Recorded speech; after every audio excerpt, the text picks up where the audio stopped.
I'd like to ask, could you explain this genetic makeup of these genes that we can tap into to understand the technology of our ancestors? You have to be taught by a master. I see.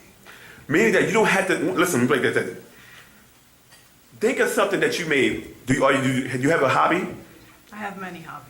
Yeah, what? Many. Name one of your hobbies. I play the piano. Okay, but you have to sit there and remember the chords, keys, and everything. But you have done it so long that you can actually touch it, close your eyes, and you can play a note, right or wrong, right? That's in your genetics, right? So you already tap into memory that you have right now present, right? Once the master teacher gets you back into your right state of mind, right? You have to learn your tones. That's why the book called 18, DNA tone molecule DNA frequencies, right? Once you learn your tone, you have to speak your language. It's kind of hard to really break down RNA, DNA, and explain it in layman terms to English-speaking people, because when you sit there and read the definition for RNA, cellular, nuclear, and then you go then you got to learn each definition for that, and then when you learn definition, it's a definition for definition, and it's like a cycle of spells that you go through, so you can only relate to what the Caucasian gives you, right? But once you learn Nuwapui or Nuwapic language, right, it's even more simpler. It's going with your DNA. That it actually unlocks certain portions of your brain that you don't use. It's kind of hard for you to comprehend definitions and stuff like that. Because if I want you to explain to me about tones and piano tones, like she talked about, biomechanical engineer, you couldn't say that to a person from the streets. But our master teacher is so powerful in the day and time that he can take the most scientific stuff, right, and water it down and make it so simple that the average person on the street can understand it. This is what he's done for many years. He has to literally format our Nuwapian language and our way of life and our sciences, our ancient spiritual sciences, into the books, into an English format so you can be able to understand it, but you're not getting the full essence of it. You understand what I'm saying? Because every time you break down something in the book, you got to go to the Caucasian for a definition. Certain words in the Nuwapic language cannot be translated into English, so you have to find an equivalent. The same way when we was Muslim as Ansar Allah community, there's certain words in the Arabic language that you can't even translate into English. Like when Pop said he's an ilah mutajassed. What does that mean? Well, I can't find an English word for it. In the Hindu language, they call it avatar. Oh, I understand that now. You know what I mean? But he had to go to another language and then bring it to the English for you to understand that. You feel me? Because you're not getting the full essence of the doctrine. You're still in information. In order to get information, you got to learn the Nuwapic language, right? Once you get the Nuwapic language, you start breaking the spell, because we're still under the spell. No matter how many scrolls you read, right? You're still breaking the spell of the religious doctrine that you've been you've been captivated with, right? But once you get past that, you're still under the spell of English. Do you understand what I'm saying? So certain things that you can't even comprehend about your creation because you're dealing with their tones and their definitions and their meanings. You hear me? But once you learn the Nuwapic language, right, you start going inside genetically and it start opening up different centers of your brain that you never used before. And once you do that, you'll have access to all that. Then the master teacher will teach you how to control that. But then you got to get past me, myself, and I, selfishness, because I'm going to be real with you. All of us still think like white people. Because you speak their language, you eat their food, you wear their clothes. You hear me? What is it about you that's African? Do you have at least one African outfit in your closet? You see what I mean for me? But we done it so long, it became a habit. Like he was asking earlier, what's with them in a habit? Who asked me that question? About a habit and addiction. Online. Oh, that's an online question. Okay, you know what I'm saying? So it becomes a habit to be like the white man. Because this is all you know. But once you get back into your right state of mind, using your language, then you actually start opening up the center of your brain, and then you become a god again.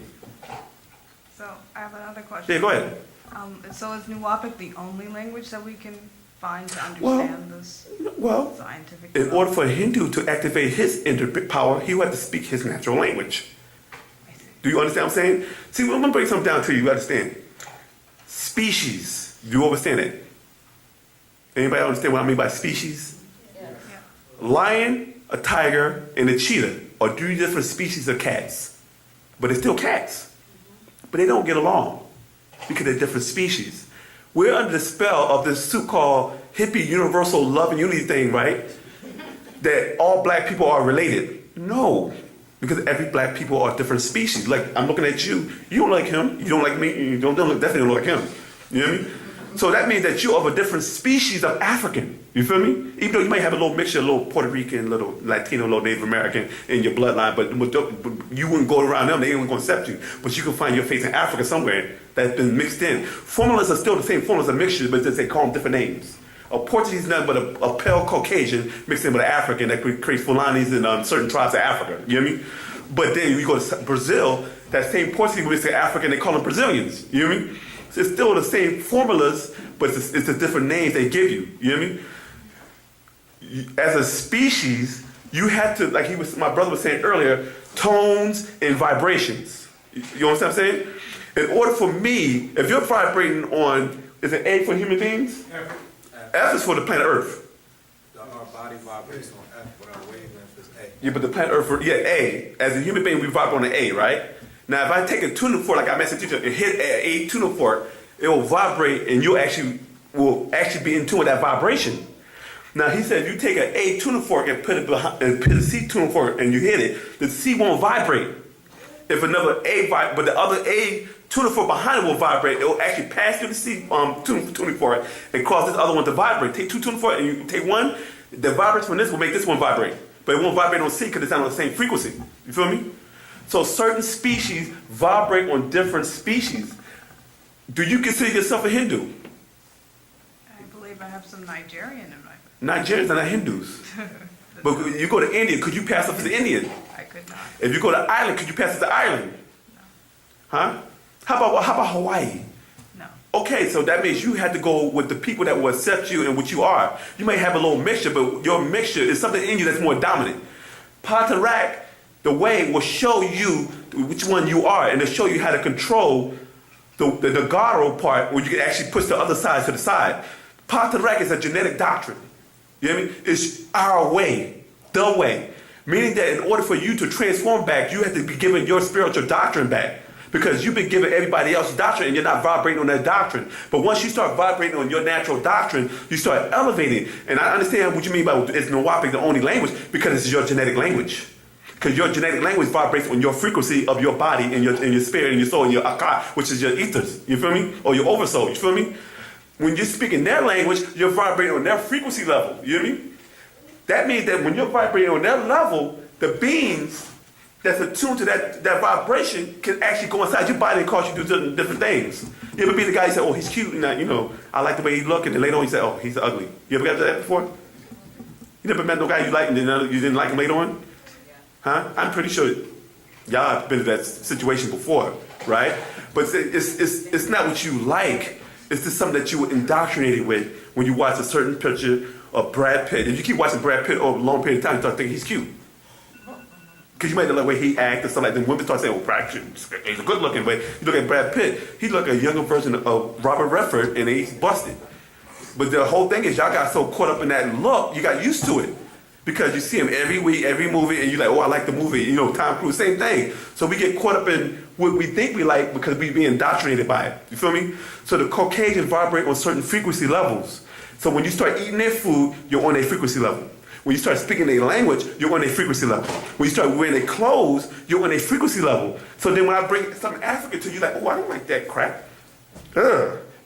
What's that? Because you're not even vibrating on the African level no more, so it looks hideous to you. Because you're on the Caucasian side. Even the recreation that the Caucasian got, you start like, oh, I like this, I like that. Oh, I'm living my life. You know what I mean? But then when you get older, start slowing down, like, damn, I wasted my whole life doing this crazy stuff, and now you're in the hospital from all the different stuff that you have done that was destructive to your body. Y'all know, you only live once, I do what I want, and then you drink, smoke, and do all this stuff that you thought was fun. And when you get older, you can't do it no more because you're on dialysis. You feel me? When you should have been practicing your natural nature, where you don't have to get burnt, you burn your body out, and you can actually walk around as a 6-year-old, almost looking young as a 20-year-old. So it's like you break down your body because you're practicing a culture that has nothing to do with you. What's your favorite food? I like vegetables. Okay, besides vegetables, like dishes. Okay, what's your favorite dish? I like sushi and ramen. Okay, sushi. Are you Japanese? No, I'm not. Then why would you eat something that's not part of your culture? I know you like it. I like sushi too, but It's not part of your culture because we didn't eat sushi like that. We don't eat raw fish. First, we didn't eat meat, period. Just like a master teacher said, if you go back to Egypt, right, or even go online and look at the mummies that they took out of the pyramids, right, all their teeth are flat. They have no canines. You hear me? All their teeth are flat because they were herbivores. They didn't eat meat. But you got it now because you crossbred it with different species, and you all start eating meat at a young age, and you start developing incisors. You hear me? But you eat sushi, but sushi is a Japanese dish. Shrimp Alfredo is Italy. Pizzas from China. You feel me? So you go into Applebee's and Spun Divots and all these different restaurants, and you look at the menu. It's a world menu. It's, hamburgers from Germany. Hot dogs are from German. Frankfurters. You know what I'm saying? That's a German food. You know what I'm saying? Patties. That's an old English food because they used to call them meat pies. Jerk chicken come from India. Jerk is from curry is from India. So you're eating stuff that's not on your menu, and then you wonder why we have obese or we have health issues when we're eating outside our country or our culture. Because you got to understand natural nature. When you're raised in a certain environment, you're in tune with that environment and you eat the foods of that land, and that's good for your body. But once you come out of that environment, you're eating other different foods, it has a different effect on your body. Did that answer your question? Do you need some more? Sure? Okay. Okay, I got you.